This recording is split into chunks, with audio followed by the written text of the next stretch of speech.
As preposições são um verdadeiro pesadelo na vida de quem está começando a aprender inglês. A gente nunca sabe o que vai na frente do que, se é in, on, at, of, on, for, enfim, a gente fica completamente perdido.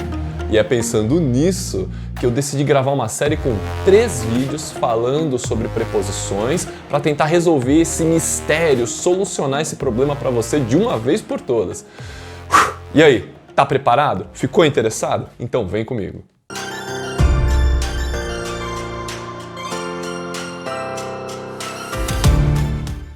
Fala pessoal, sejam todos muito bem-vindos aqui no meu canal. Para quem não me conhece, eu sou o Teacher D'Angelo, professor e mentor de inglês.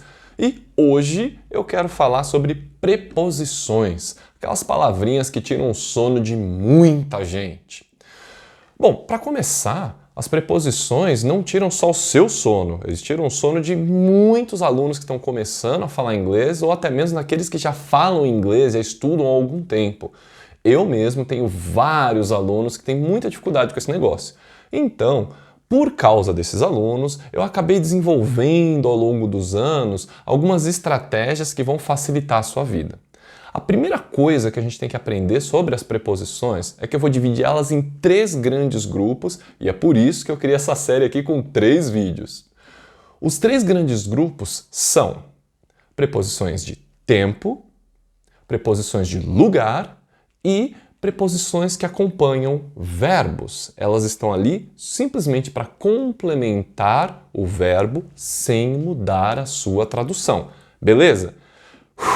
Vamos devagar. Nesse vídeo eu vou falar especificamente do terceiro caso, que é quando a gente tem preposições que acompanham os verbos e não mudam o significado deles. E para isso eu tenho que fazer aqui uma explicação geral, porque se você já fala um pouquinho de inglês, você já deve estar pensando no quê? Nos phrasal verbs. Calma, não é isso. Para você que não conhece, phrasal verbs são verbos que, quando somados com uma preposição ou um advérbio, eles mudam radicalmente de significado. Por exemplo, give up. Give é dar. Up é uma direção, para cima. Separados, eles têm um significado. Quando coloca junto, muda completamente. Give up significa desistir. Então, não é dessa categoria de palavras que a gente vai falar. A gente vai falar dos prepositional verbs, que são verbos que têm uma preposiçãozinha que acompanha, porém, a função dessa preposição é apenas complementar o significado daquela palavra. Tem alguns exemplos que você com certeza já ouviu em algum lugar. Por exemplo, listen to. I listen to music. Eu ouço música. Esse to não muda de jeito nenhum o significado daquele verbo inicial, daquela palavrinha que está ali no começo. Outro exemplo, believe in, acreditar em alguma coisa.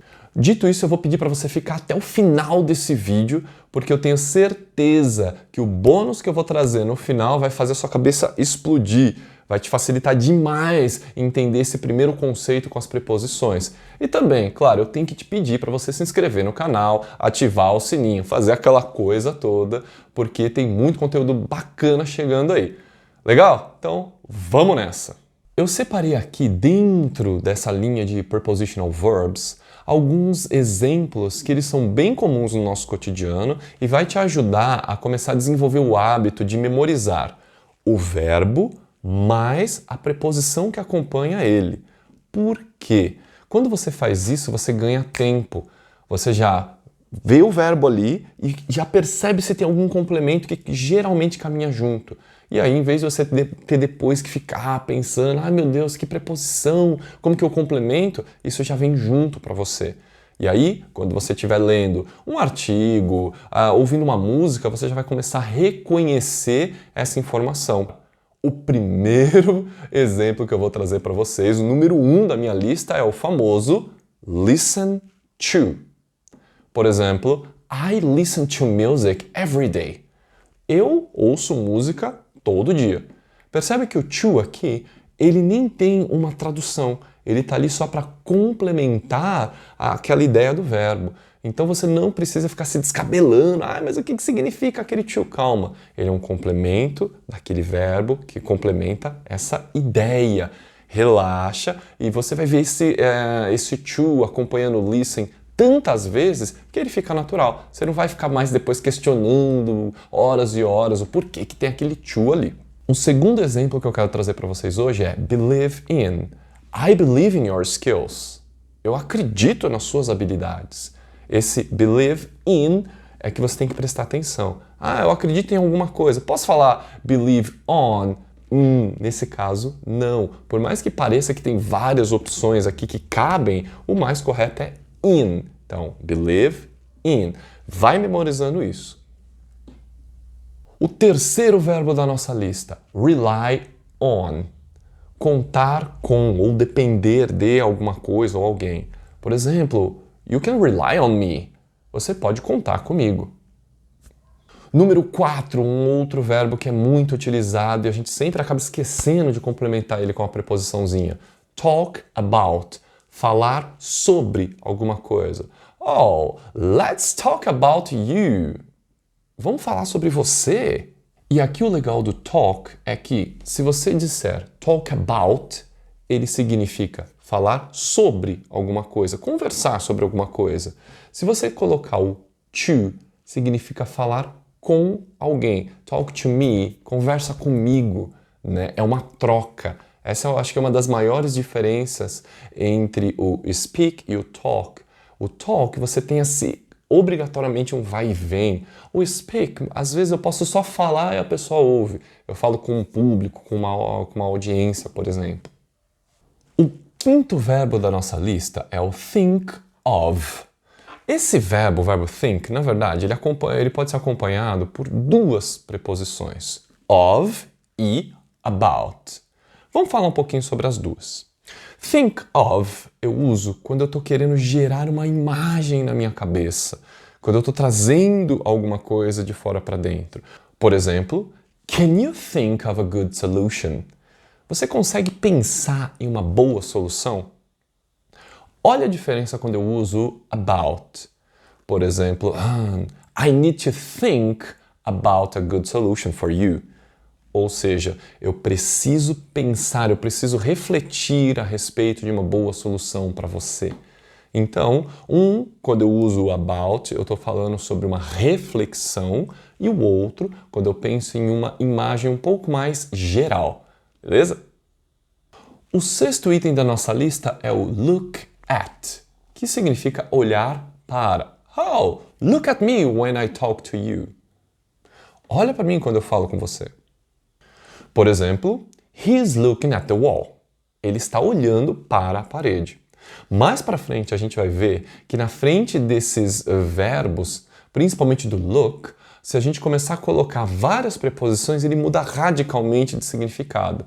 Mas calma, que a gente não vai entrar nisso hoje. Vamos acompanhando, vai memorizando um por um dessa lista que eu estou te passando. Vamos agora ao exemplo de número 7, dream of ou dream about. Os dois estão corretos e na maioria dos casos eles podem ser usados de forma intercalada, sem causar muita confusão, mas existe sim uma pequena diferença entre os dois. Quando eu digo dream of, eu estou me referindo a algum tipo de aspiração, alguma ambição, algo que eu gostaria de realizar. I've always dreamed of becoming a successful author. Eu sempre sonhei em me tornar um autor de sucesso. Já no caso do dream about, geralmente eu estou me referindo ao sonho propriamente dito, aquele que eu tenho enquanto eu estou dormindo. Por exemplo, last night I dreamed about flying over the mountains. A noite passada eu sonhei que eu estava voando por cima das montanhas. Percebe? Há uma diferença entre esses dois, mas lembre-se, na maioria dos casos você pode usar tanto um quanto o outro. O próximo verbo é o verbo de número 8, speak to, que é falar com, se direcionar a alguém ou uma audiência. Por exemplo, I need to speak to your manager. Eu preciso falar com o seu gerente. Qual que é a grande sacada aqui? Quando eu falo speak to, geralmente é uma comunicação um pouquinho mais de uma via. Eu vou falar com uma audiência, eu vou me direcionar a um público específico. Não importa se é uma pessoa ou um grupo. Quando eu uso a preposição with, speak with someone, aí eu já trago a ideia de uma comunicação de via dupla, muito parecida com o talk to, que aí é uma conversa mesmo, tem uma ida e vinda, tem ali um ping-pong, tá bom? O verbo de número 9, care for, que significa cuidar de. Por exemplo, she cares for her young brother. Ela cuida do irmão mais novo dela. Esse é um verbo bem facinho e gostoso de usar, que você pode usar em várias situações, né? Cuidar de alguma coisa. E o último verbo da nossa lista de exemplos práticos aí vai ser um verbo que eu uso demais, eu corrijo demais os meus alunos, que é depend on. Depender de alguma coisa. Por exemplo, it depends on the day. Depende do dia. Por que eu trouxe esse exemplo? Porque é muito comum a gente querer falar depend in e não, corta, tá errado. A preposição correta é depend on. Mas por que é on? Não pode ser in. Respira, nem vamos entrar nessa estrada aí porque é um buraco sem fim. Só memoriza isso, um por vez, e vá memorizando a partir da observação no mundo. Não acredite nisso que eu te falei. Vamos testar isso em artigos, vamos testar isso na internet, quando você estiver ouvindo uma música, lendo alguma coisa, assistindo um filme, e vá percebendo a utilização dessas preposições à medida que você consome o idioma. E chegamos ao final de mais um vídeo aqui nesse canal, e é claro que eu não esqueci de você, eu falei que ia ter um bônus aqui no final e eu não menti. Eu vou deixar no link da descrição desse vídeo uma lista com vários casos parecidos com esses aqui que eu trouxe para você, que você vai poder utilizar como uma referência, uma lista de verbos que são acompanhados por preposições específicas e que o significado deles não vai ser alterado. Então você pode bater o olho naquela lista e falar, opa, agora eu já sei. Com esse verbo eu uso essa preposição e o significado vai permanecer o mesmo. Qual que é a função dessa lista? Essa lista vai te ajudar a ganhar o hábito de absorver o verbo mais uma preposição que acompanha ele, se houver. Beleza? Espero que você tenha gostado demais. E mais uma vez, se você gostou, se você me acompanhou até aqui, se inscreve no canal, deixa o seu joinha e muito obrigado pela sua participação até aqui. Valeu e a gente se vê no próximo vídeo.